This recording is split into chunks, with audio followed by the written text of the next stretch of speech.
एक UPSC aspirants जो पूरी जोश के साथ गांव से बाहर किसी दूसरे शहर तैयारी करने के लिए जाता है, तो वहां जाने के बाद वहां का भीड़ को देखकर, वहां का कंपटीशन को देखकर उन्हें लगने लगता है कि मैं इस एग्ज़ाम को क्रैक नहीं कर पाऊंगा। अरे लोग इतने सालों से यहाँ मेहनत कर रहे हैं, तो उनका नहीं हो रहा है तो मेरा कैसे होगा। तो अगर आपको भी ऐसा लगता है तो इस कहानी को पूरा ज़रूर सुनना। इस कहानी को सुनने के बाद मैं गारंटी के साथ कहता हूँ कि आप अपने लाइफ में सफल ज़रूर हो जाओगे। तो चलिए वीडियो को शुरू करते हैं। दोस्त, एक लड़का जो एक छोटे से गांव से बिलोंग करता था। इनकी फैमिली बैकग्राउंड भी उतनी अच्छी नहीं थी, लेकिन इनका भी एक सपना था कि मैं यूपीएससी एग्ज़ाम क्रैक करके देश की सेवा करूं।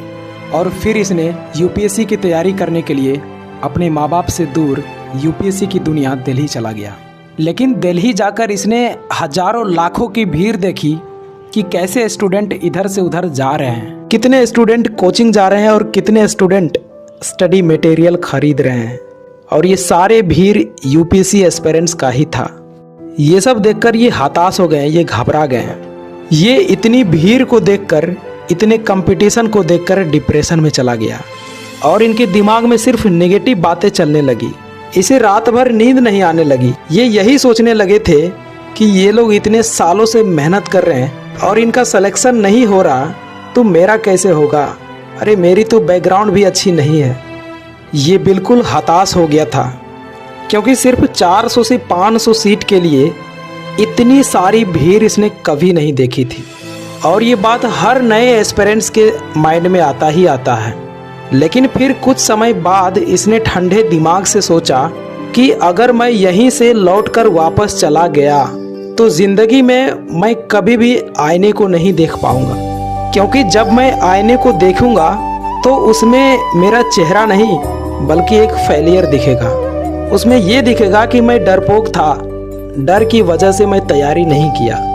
और मैं अपने माँ बाप से बोल कर आया हूँ, उन्हें सपना दिखा कर आया हूँ कि तेरा बेटा आईएएस बनकर ही लौटेगा, तो मैं बिना आईएएस बने कैसे चला जाऊँ। ये नहीं हो सकता। दोस्त, फिर इसके अंदर यूपीएससी क्रैक करने का जोश आ गया और इसी सोच के साथ तैयारी करना शुरू कर दिया। और इसने पूरी मेहनत और डेडिकेशन के साथ तैयारी करने लगा। और दोस्त, तैयारी करने के बाद जब इसने एग्ज़ाम दिया तो अफसोस, इनका प्री एग्ज़ाम ही क्वालिफाई नहीं हो पाया। और इसे एक बड़ा झटका लगा और सोचने लगा कि जिस एग्ज़ाम को क्लियर करने का सपना लेकर आया था और इसका पहला ही एग्ज़ाम में मैं फ़ेल हो गया।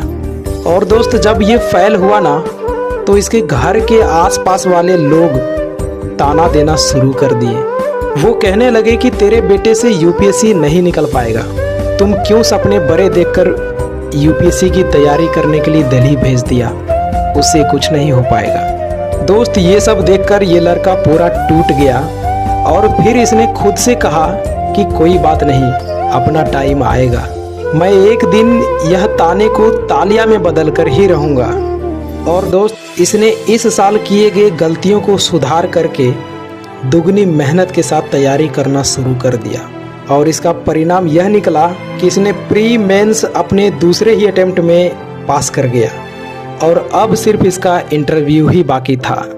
लेकिन जब यह इंटरव्यू देने के लिए जा रहे थे तो इनके माइंड में सिर्फ नेगेटिव थॉट ही चल रहा था कि यार अगर सिलेक्शन नहीं हुआ तो क्या होगा, अगर मैं जवाब नहीं दे पाया तो क्या होगा। मतलब इसे खुद के ऊपर भरोसा नहीं रहा था। इसने अपना सेल्फ कॉन्फिडेंस खो दिया और इसने जैसे तैसे करके नर्वस में ही इंटरव्यू दे दिया। और रिज़ल्ट का इंतज़ार बहुत उम्मीद के साथ कर रहे थे, ये सोचकर कि चलो इंटरव्यू तो ख़राब गया लेकिन कोई न कोई छोटा पद तो ज़रूर मिल जाएगा। लेकिन दोस्त, जब रिज़ल्ट आया तो ठीक उसका उल्टा हो गया। लिस्ट में इनका नाम ही नहीं था। इसके बाद ये लड़का खुद को संभाल नहीं पाया, इनका सारा सपना चूर चूर हो गया और इनके साथ इनके माँ बाप का भी सपना टूट गया। और एक तरफ ये और दूसरे तरफ इनके माता पिता रो रहे थे, क्योंकि एक मिडिल क्लास फैमिली के पास ज़्यादा चांस नहीं मिला करता और इसे 2 अटेम्प्ट मिले थे, क्योंकि एक मिडिल क्लास फैमिली दिल्ली का खर्च कैसे उठाते हैं ये सिर्फ एक मिडिल क्लास फैमिली ही समझ सकता। दोस्त, इस दुख की घड़ी में इस लड़के को हौसला देने वाली इनकी माँ थी। इनकी माँ ने बोली कि बेटा इतना आगे निकल गया है और आखिरी पड़ाव पे आके तुम्हारा रिजेक्शन हुआ है। बेटा एक लंबी छलांग मारो और अगली बार तुम्हारा सिलेक्शन कोई नहीं रोक पाएगा। ये एक माँ का आशीर्वाद है बेटा। दोस्त, जब ये लाइन इनकी माँ ने कही तो इसने सोच लिया कि मुझे हार कर नहीं बैठना, क्योंकि माँ को बहुत उम्मीद है और मैं इसे पूरा करके ही रहूँगा। दोस्त, इसने फिर से दिन रात करके तैयारी करना शुरू कर दिया, क्योंकि एक एग्ज़ाम के चलते अपने माँ बाप के आंखों में आंसू आना ये कोई बर्दाश्त ही नहीं कर सकता। और इसने इस बार इतना मेहनत किया कि इसका सिलेक्शन होने से इसे खुद यूपीएससी भी नहीं रोक पाया और 72 रैंक के साथ आईएएस अधिकारी बन गया। तो दोस्त, इस कहानी से हमें दो चीज़ें सीखने को मिलती है।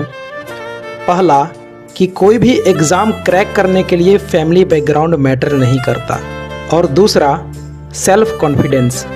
आपको खुद पर भरोसा होनी चाहिए, और ख़ासकर यूपीएससी जैसे बड़े एग्ज़ाम में, क्योंकि जब आपको खुद के ऊपर भरोसा ही नहीं है तो आपके ऊपर इतनी बड़ी जिम्मेदारी, एक ज़िले का भार आप कैसे मैनेज करेंगे।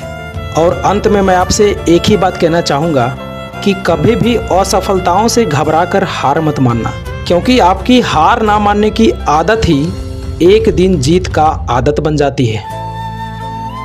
तो ये इंस्पायरिंग स्टोरी आपको कैसा लगा कमेंट सेक्शन में ज़रूर बताइएगा। एंड अब पूछेंगे इनका नाम क्या है, तो इनका नाम है दिलीप प्रताप सिंह शेखावत। तो आई होप ये स्टोरी आपको पसंद आया होगा, एंड पसंद आया तो एक लाइक कर देना, चैनल पर नए हो तो सब्सक्राइब कर देना। मिलते हैं अगली वीडियो में, तब तक के लिए जय हिंद, वंदे मातरम।